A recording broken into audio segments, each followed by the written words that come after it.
তো গাইস আমারও চলে এলাম একটা নিউ ব্লগ। তো এই ব্লগটা আশা করি তোমাদের ভালোই লাগবে, কারণ হচ্ছে আজকে এই ব্লগের মধ্যে একটা খুব ভালো টুইস্ট আছে, যেটা হচ্ছে তোমরা দেখো। তো আমার বাড়িতে কোনো কিছু যদি আমার খেতে ইচ্ছা করে, স্পেশাল কোনো কিছু, তো আমাকেই সেটা রান্না করতে হয়। তো দেখো আমি কি রান্না করছি আজকে। তো দেখো গাইস, এটা হচ্ছে এখন মাংস রান্না হচ্ছে। তো হঠাৎ খেতে ইচ্ছা করলো আমার আর আমার ছেলে।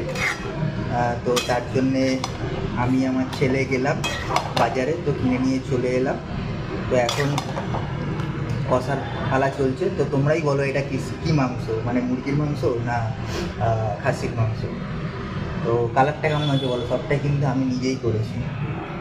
তো যাই হোক,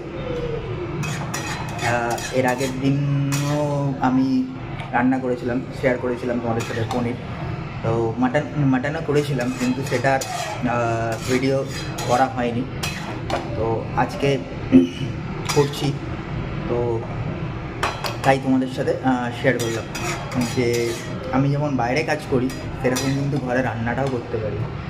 আর এটা কিন্তু করি আমি ভালোবেসে। আমার বেশ ভালো লাগে রান্না করতে।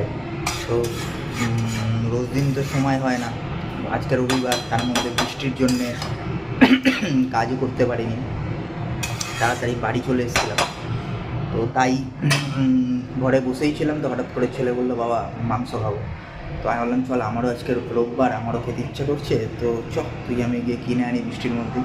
তো গেলাম একটা মাটনের দোকানে, তো কিনে নিয়ে চলে এলাম। তো তোমরা এরকম কারা কারা রান্না করতে ভালোবাসো, আর যদি কিছু খেতে ইচ্ছে করে নিজের হাতে রান্না করে পরিবারের সবাইকে খাওয়াও, তো অবশ্যই কমেন্ট করে জানিও, ঠিক আছে? তো গাইস, অবশ্যই বলো যে মাংসর কালারটা কেমন হয়েছে, তোমাদের মাটনের কালারটা। আমি জানি না বুঝতে পারছো কিনা তোমরা এটা মাটন।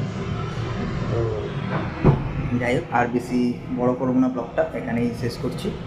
তো টাটা, গুড নাইট আজকের মতন। আবার দেখা হবে কালকে কোনো ব্লগে।